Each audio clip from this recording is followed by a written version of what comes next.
Hey guys, it's Just a Sports here and welcome back to episode 6 of my Norwich City career mode on FIFA 14. And in today's episode we're up against Stoke and Chelsea, so it's going to be a really tough game for us, a tough couple of games actually. In real life we did beat Stoke, so I'm hoping to do exactly the same as that but on the game. And as you guys can see from our league position, if you look on the right, we are 9th currently, just behind Chelsea, so I'm really happy with our initial start to the season, and may it continue, you know. Hopefully we can get a good result now against Stoke City, and then move on to the Chelsea game, where I am trying my hardest to get 3 points out of that game. But if we don't, then a draw wouldn't be completely disastrous. But yeah, we're going to start off this game against Stoke City away at Stoke, and I've completely forgotten the name of their stadium. If you guys know the name of their stadium, please put it in the comments. I'm really interested. I've completely forgotten. But yeah, so Olsen down here, running down the right wing, passes it to the useless Bucky, who then gives it back to Olsen, crosses it into the box, and Gary Hooper straight away with a great goal for the Canaries.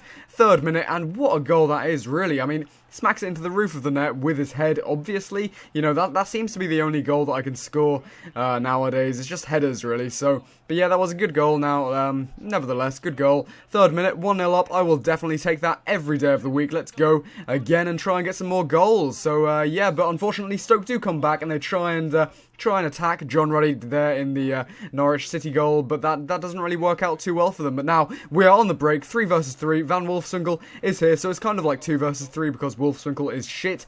Insigne has the ball, but loses it. What a shame. Insigne lost it, but yeah, so I kind of skipped to a bit where we get a free kick because I'm trying to master free kicks on FIFA 14 to then create a free kick tutorial fairly soon for you guys. Actually, it might be out this weekend, but I do kind of cock up that free kick with Robert Snodgrass, and free kicks are kind of completely different on this game from FIFA 13 because like the whole mechanics of it is completely different as well. I mean, the swerve, the dip, everything has changed. It's kind of much harder to control. Now I think the free kicks are much harder to control than they were on FIFA 13. I mean, on FIFA 13 you could just aim it over the wall, flick your left analog stick up, and then it would usually dip under the wall or over the wall and into the net. But yeah, Redmond here heads it into the net, and that is 2-0 to Norwich City. What a goal that was for Nathan Redmond, and once again, it's a header. I'm sorry for all the headers recently, guys, but yeah, it's a good cross actually there by Robert Snodgrass, and a good header as well, even though Nathan Redmond should never ever be scoring that type of goal. He would never score that in real life, and it is really unrealistic. But even so, I seem to be saying that every single episode. I seem to say that scoring headers is unrealistic, but at the moment it really is on this game. It's so unrealistic. But Basong, with a mistake there, absolutely gifts it to Wilson there, who does just tap it past John Ruddy. It was easy for him, so easy. And you know, that's 2-1, and those sort of mistakes can really cost you games in this league, especially on the world-class difficulty that I'm on right now. And Basong, look at that again. Not good enough, my friend. It's not good enough at all. He is probably our best centre-back as well that we have at the club.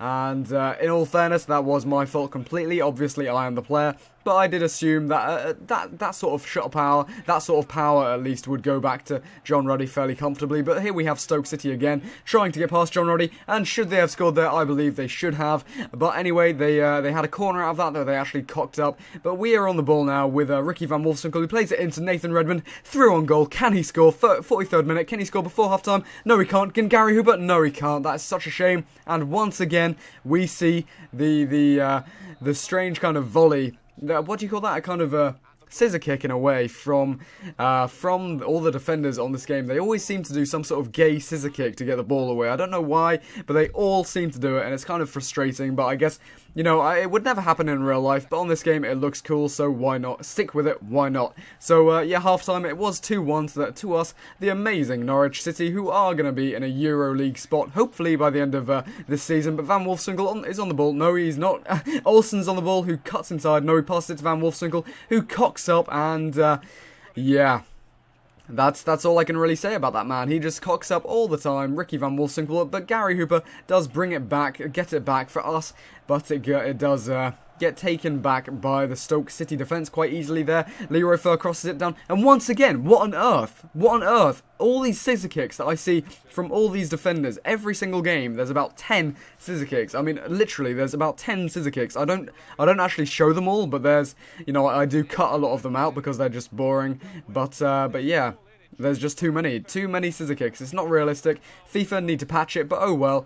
Ricky Van Wolfswinkel is on the ball right now and gets it taken off him straight away by that fairly solid, actually, Stoke defence. And I remember watching Stoke 2 seasons ago, and that's all they really did. They had a really solid defence with Robert Huth and Shawcross. They had a really solid defence, but their attack was weak, and they just had Peter Crouch, who they kind of booted the ball up to every now and again, and that was their main style of football. Very boring, but that was the end of the game. As you can see, we kind of dominated on possession, well, sort of 52% possession. We didn't have the best shots, but yeah, we won the game, so that's another 3 points on the board, on the table at least, and you know, onwards and upwards on the ball City. But we have here a complaint from Alexander Tete that he is not getting enough game time, and I completely understand. He is a very good player, but he's not getting enough game time. And here, Ricky Van Wolfswinkel says, "Good morning. Just wanted to say that I'm really happy with being on the first team sheet." Oh well, that is very ironic because Ricky. You see, Ricky, I am going to be selling you in January, whether it's for £10 or whether it's for £5 million. I'm going to be selling you because you are utter turd. But anyway, we are next up against Chelsea, who I was talking about earlier on in this episode, and now it is going to be a real test for us against the mighty Chelsea, who I believe this season in real life are going to win the whole Premier League. I just have that feeling, you know, that they are too good now. You know, the special one is back. They have these awesome strikers in Etu and Torres. They just have too much power, really, that I see. I know that the strike partnership hasn't really been working too well for them recently, but I think it's all going to come out good for them in the next few games. They are going to start dominating the league again. You know, you've got Arsenal, who are actually they're actually third in the league right now in my game league, but they are doing really well in real life as well. Arsenal, you know, I don't think their run can continue for too much longer. Hopefully it does for them. You know, I wouldn't mind seeing them win the league, and that would be extraordinary if just kind of Ozil has won them the league. That'd be amazing. But yeah. So anyway, we're up against Chelsea, and we can see their starting lineup here. They have Sforza. I can never say those freaking names. Sforza, Aspilicueta, and some other players in that defence. Some fairly iconic names like David Luiz, Ashley Cole, and their up front isn't really too great. You know, they've got Demba Ba and Kevin De Bruyne, and actually Kevin De Bruyne is no person to be underestimated. You know, he is a quality player on this game. He might not be the best in real life, but on this game he is a boss. But Insigne here tries to cross it into Nathan Redmond, but no, he cannot get another header in 2 games. He cannot score another header anyway. But anyway, we have Ramirez there. Oh no, I did kind of edit that out fairly poorly there. But Snodgrass is here. Can he get past Skirler? Yes, he can. But no. Oh, yes, he can. Snodgrass back on the ball. Crosses it down to Insigne. But yet again, that lack of height is kind of doing us having a bit of a problem in our team at the moment. You know, Gary Hooper isn't the tallest of blokes. And it's kind of annoying because Ricky Van Wolfswinkel should give us that height. But as you can see there, Ramirez does score a goal for Chelsea on the 17th minute. That was a fairly bullshit goal, as you will see here. Oh no, you didn't, but it was deflected against our defence, and it went just past John Ruddy into the net. I couldn't really do very much at all about that, but yeah, oh well, that was kind of going to happen. I mean, it's Chelsea. They are a very good team, but Olsen is here with the goalkeeper. Can he get past him? He cuts inside, has a shot, but no, it's cut out by the defence there quite easily, quite happily. The defence has quite an easy day today, and Kevin De Bruyne is on the ball here for Chelsea, passes it down to Ramirez, who tries to get another shot away, doesn't, gives it to Demba Ba, and Demba Ba also misses narrowly. You know, that was a very close shot, but also Martin Olsen here crosses it into the box. Can Gary Hooper do a bicycle kick or some sort of header? No, he passes it into the hands quite comfortably of Mark Sforza. Oh, it's a fairly frustrating day because that could have gone in. That could have easily been 1-1 to in this game. It could have easily been 1-1. Unfortunately, it wasn't, but we're going to keep trying, keep testing Mark Sforza in that goal. And Leroy Furs here tries to outmuscle Cole, which he does quite happily, and Cahill stupidly kicks it out for a corner. I'll take that. I'm not complaining, but here we have Robert Snodgrass with the ball. crosses it into the box. Turner is onto it. No, he's not. I'm just kidding. He is fairly bad on this game, actually, Michael Turner, and we do need to replace a few people in our January transfer window. And Michael Turner and Ricky Van Wolfswinkel are two people who I think I might replace. You know, I don't think they're really up to scratch for the Premier League, especially not Ricky Van Wolfswinkel. He's just absolutely shocking. But Robert Snodgrass here has the ball in the penalty box. Trying to cross it in, but no, it hits the Chelsea defender once again. They had a really solid lineup in this, a really solid defensive unit in this game, and it ended at halftime 1-0 to Chelsea. Oh, look at, and actually I didn't show that replay, but Ramirez had a shot which went off both of our posts in that goal, and he didn't score, so arguably it could have been 2-0 to Chelsea, but it really should have been 1-1. I believe that Hooper should have scored that goal. But let's give him a break. He has been a talisman for us this season. But yeah, Redmond crosses it down to Hooper.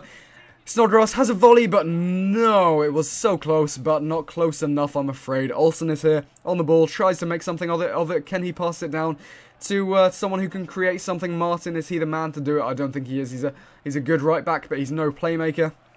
Ricky Van Wolfswinkel here. He's clear on goal, but he has no pace whatsoever. Crosses it down to Gary Hooper. Can he score? No, he can't. What is up with Gary Hooper today? He is not having the best game at all. In fact, I would say he's having a fairly shoddy game, and I might actually replace him fairly soon for Luciano Becchio, who has been doing amazingly in the cup. But yeah, Oscar here has the ball, crosses it down to Demba Ba, and he does not miss from there. Oh, he's so much stronger than any of our defenders. And it's really unfortunate because there's nothing you can do in that sort of situation when Demba Ba or any other strong player like Lukaku, gets in front of your defense. You just have to say, okay, if it's on target, it's a goal. Fine.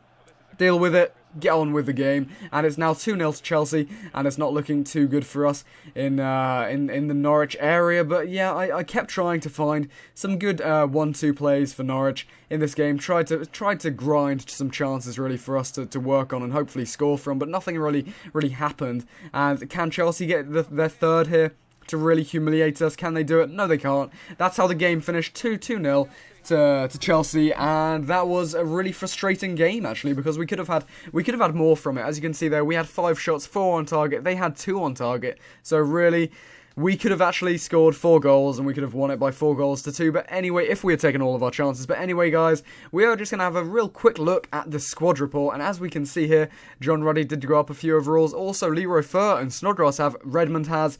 It's surprising that Gary Hooper actually hasn't gone up by any overalls at all, so hopefully he does in the next few games. And yeah, guys, that's been it for this episode. If you guys have enjoyed, leave a like down below, subscribe for more episodes, and I will see you guys all next time. Bye!